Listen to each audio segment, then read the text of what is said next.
Welcome and hello. This is a video exercise in HEC HMS. And in this exercise, we are going to be dealing with transposing gridded precipitation. So just as it shows on the screen here, I will leave a link to this website, which provides the instructions and the starting files that we'll need to do this exercise. All right, so let's go ahead and scroll down. First step will be to download the files that we need here. So go ahead and single left click and then click download and then wait for those files to download. Okay, they've downloaded for me, so I'm just going to go ahead and close that. Over here, I have a zip file, so let me just open that up real quick. This is the contents of the zip file. So it's got a punks underscore HMS. That is the name of the project. So let me just go up one level here and then drag that into my target directory. So just drag that over. Okay. So that has been unzipped and ready to go. I can delete the zip file. So let's open up HMS, the program first, and then click open. And now navigate to that HMS file, exercises 6, punks HMS, and then punks.hms right here, and go ahead and click select. All right, a bunch of data has already been added to this project, such as a basin map, as well as meteorologic models and a control specification. So we have a lot to start with already. I'm going to start by just toggling off some of the layers here in the view. So view, map layers, and then starting with all these layers here, I'm just going to take them all off. All right, so we have a little bit more normal looking watershed here. This is the Punxsutawney watershed that I've used in a number of other exercises. In this exercise, we will be working with gridded precipitation method in the meteorologic model, and we will be shifting the precipitation data from one location to another nearby location. I'm going to be using the instructions just as they're shown here. So there's a little bit of an introduction here. The first step here says to import the gridded precipitation. Okay, we're going to start by going up to the components menu and then select grid data manager. And then for data type, we'll select precipitation grid sets and then click new.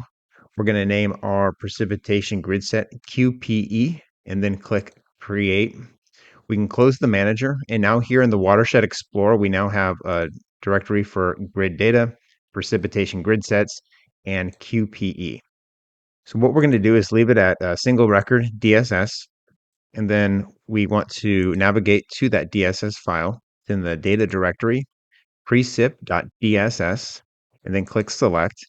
Now here we want to click on this little icon here for path name. This will open up all the paths in that DSS file. These are precipitation grids for 360 separate hours, it looks like. This is hourly data. Just go ahead and click on this first record here at the top. This is chronologically the first one. And then click this Set Path Name button. So when I click this button here, the DSS path name field gets populated over here in the components editor. So that's how that works. Next, I'm going to go ahead and save the project. The next step is to calculate the storm center X and Y values here. So all we need to do is click this button here. X represents the easting value, where positive values are further east. So I go ahead and click that. It calculated there at 1,443,000. If I do the same thing for storm center Y, this would be like the north-south, where northing positive values would be further north. So I'll select that. And now I have 2,087,000 is the value there. Now these units here for storm center X and Y are metric. They're in meters. The instructions at the end of step 6 tell us that we can confirm this by opening up DSS view, specifically that precip.dss file that we assigned here. So let's go ahead and do that. I've got DSS view open, and now let's navigate to that precip data. Here's data and then precip. Open that up. Here are all our records that we just saw in the previous step when selecting the path. So if I just select the record here and then click on tabulate, I now have my data. Here's the grid info tab, and then here's the detailed info grid tab. And I now see that the units are in millimeters. That represents the precipitation units. And then the projected coordinate system is Albers NAD 83 meters. Okay, let's go ahead and close that up. The next step for us is to run the simulation. This is the September 2018 observed simulation. So let's go up here to observed 2018 simulation. I know a lot of these steps have already been set up for us ahead of time, but the focus is just on the gridded precipitation transpose feature. So let's run that. And looks like we have an error message, one error in the model. 1 second. I need to go ahead and assign that grid set. So go ahead and click. Yeah, that was my problem. In the meteorologic models for September 2018 observed, go ahead and click on the gridded precipitation icon. And now for grid name, we want to select QPE. That's what I forgot to do. So click save, and then just leave time shift method at none and transpose to no. All right, so let's see if that runs. Okay, that ran successfully. I'm going to go ahead and look at the results. Actually, what I'm going to do here is go to Results tab, Simulation, and then Observed. I want to look at the outlet data, which would be the sink here, Mahoney Creek gauge. And I'm looking for, how about a summary table? All right, so from this summary table, I can see that we have a peak discharge of 8,637 CFS, and then the total volume is going to be 33,941. The next step we want to do is transpose that gridded data set, starting with task 3 here. I brought the instructions up onto the screen here because I wanted to scroll down and just show that in relation to the subbasin up here for Puxtani, we have the original calculated, I think it's called the observed center right here. And then we want to transpose that center of the storm up closer to our watershed and see how that affects the maximum flow rate and the total volume through the outlet. So we have these X and Y coordinate locations, which we're going to transpose. Okay, so I'm going to go back to the Components tab here in the Watershed Explorer. We already have our precipitation grid set, so we're going to use the same grid set as before. In meteorologic models for 2018 transpose, I'm now going to expand that. Again, the gridded precipitation method is selected for precipitation. And if you click on that icon here, we want to select QPE, which I already had selected, but probably shouldn't have. Next, we want to set transpose from no to yes. Leave the time shift as it is.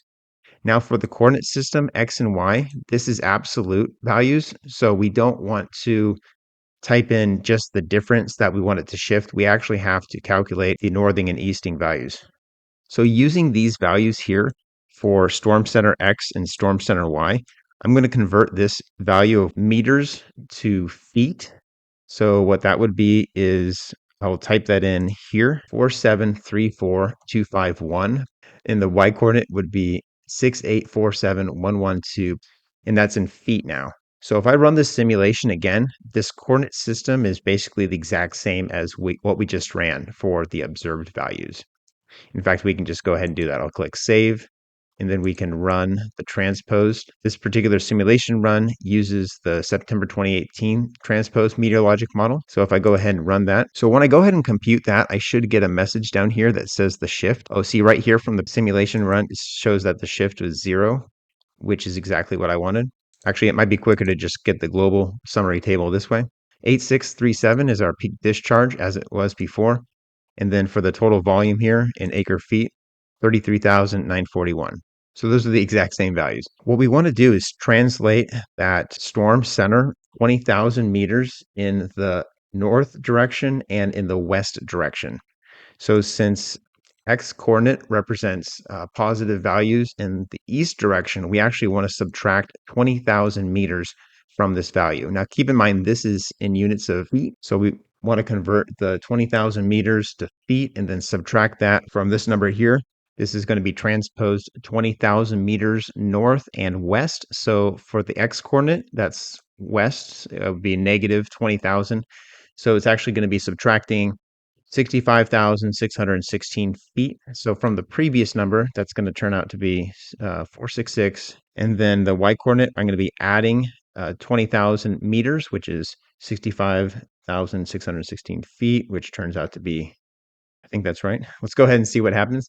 I'm going to click save. And then now we're going to run the transposed simulation. So I'll click that. And that looks good. We have the storm shift as we expect it to be. To look at the results, I'm just going to go up to Results, Global Summary Table, and then focus in on this last hydrologic element, which is our outlet. We have an increased discharge now of 10,407 CFS.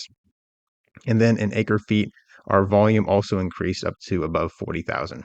Okay, we're on the task 4 now of the instructions if you're following along. Step 1 is to import a precipitation normal grid.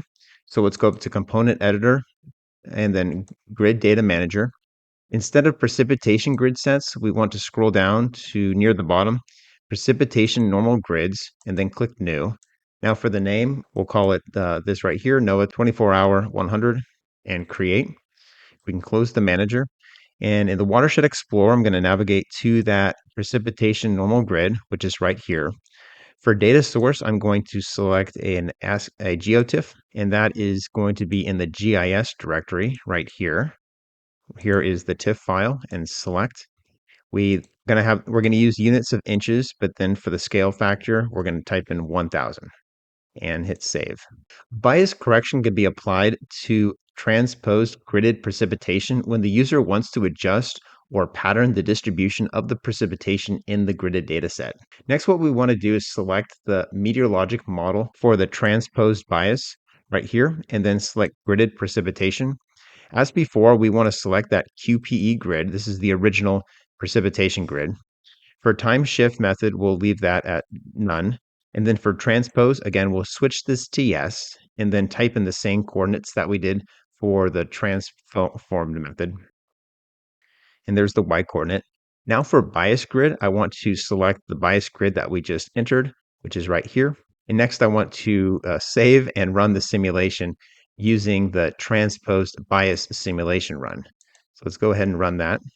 Okay, so the same shift is in place, but now we're using this grid bias because this transposed bias simulation run includes this meteorologic model that includes the bias grid. All right, let's take a look at our results here. So global summary table. And now we see some similar results. It's actually a little bit less, it appears.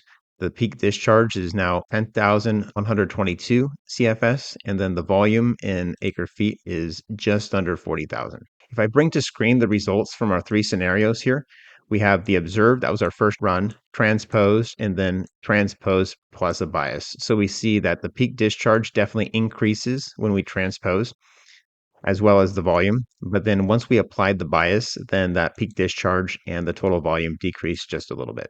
All right, the last part of this exercise is task 6. It's to compare peak flows and also view spatial analyst results. We already saw the peak flow comparison. So the spatial analyst results here, if you don't see this drop down here, you're going to want to go to View, Toolbars, and then Spatial Results. So I need to actually add that back in. Toolbars, Spatial Results. And what we want to select here is cumulative precipitation. And then, yeah, it asks to perform a calculation real quick. It's a one-time calculation, so that's done. First thing we want to do is select September 28 observed from our simulation run. And then over here, I want to select cumulative precipitation. And now in the controls, I want to click max. So this shows the cumulative precipitation for each grid during the simulation. Right here, I'm hovered over the red colored cell, which shows 7 inches, 6.9 inches. But then like this green cell here is less, it's 5.9 inches. Okay, it's not less by too much. So you can see the different values just by hovering. One other thing that's pretty cool is to just go ahead and click the play button, and that will change the colors of the grid throughout the simulation. So it's showing the different hours during that simulation time period. Okay, and that's how it ends. We can do the same thing for the other 2 simulations just by changing this simulation run to transposed, and then we'll select again the cumulative precipitation. And then if I click the max button here, it shows the final values. So I can again hover over and look at those final values of cumulative precipitation across different grids of our subbasin at the end of the simulation. And then we can do the same thing with the transposed biased simulation. All right. So that was the end of our exercise here, where we used gridded precipitation data, ran a simulation, looked at results, and then transposed that precipitation data 20,000 meters north and west, and then ran the simulation again, compared the results, and also looked at some visual displays.